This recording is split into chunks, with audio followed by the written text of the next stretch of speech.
ഇന്ന് 1-ാം തീയതിയാണ്, കൈനീട്ടമാണ്. ഈ കൈനീട്ടത്തിന്റെ ഐശ്വര്യത്തിൽ വേണം ഈ കൊല്ലം മുഴുവൻ. വിലാസം എന്റെ വിശപ്പായോ? ആയി തുടങ്ങി. ഇവിടെയാണെങ്കിൽ നല്ല ചൂടുള്ള സാധനം കിട്ടും സാറേ. എന്നവാ വാഴയ്ക്കാ പോങ്ങ് താടേ. എന്ത് അത്ഭുതമാണത്! അതീന്നും അത്ഭുതമാണതാ ഇത്. തിന്നോ തിന്നോ, നന്നായിട്ട് തിന്നോ. നിന്റെ ഒടുക്കത്തെ അത്താഴ മോനെ. എന്തേ? പഴംപൊരി, ഉഴുന്നുവട എന്നിവ ഉണ്ടാക്കുന്നതിന് വേണ്ടി എണ്ണയിൽ പ്ലാസ്റ്റിക് മുക്കി ആ പ്ലാസ്റ്റിക് ഉരുക്കിയ എണ്ണയിൽ വെച്ച് ഇങ്ങനെ വിഭവങ്ങൾ ഉണ്ടാക്കിയ പ്ലാസ്റ്റിക് ഉരുക്കി ഉഴുന്നുവട, പഴംപൊരി പോലുള്ള സാധനങ്ങൾ ഉണ്ടാക്കുമ്പോൾ അതിനകത്ത് ചേർക്കുന്നു. ഈ എണ്ണ, തിളച്ച എണ്ണയിലേക്ക് ഇത് ഉരുക്കി ചേർക്കുന്നു. അപ്പോൾ ഉരുകി ചേർത്ത ഭാഗവും ഇതിൻ്റെ എല്ലാം കൂടെ ഞങ്ങൾ പിടിച്ചെടുത്തിട്ടുണ്ട്. ഈ സാധനങ്ങൾ മുഴുവൻ പിടിച്ചെടുത്തു.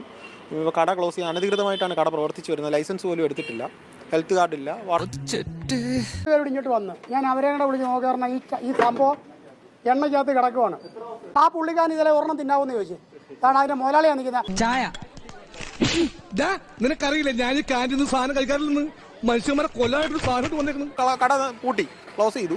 അനധികൃതമായിട്ട് ലൈസൻസ് ഇല്ലാതെ പ്രവർത്തിച്ചതിന് വേറെ നടപടിയും. എന്നോടൊക്കെ ദൈവം ചോദിക്കടോ. എന്റെ കണ്ണിൽ വെള്ളം നിറച്ചിക്കുന്നത് സന്തോഷ കണ്ണീർ, ആനന്ദാശ്രു.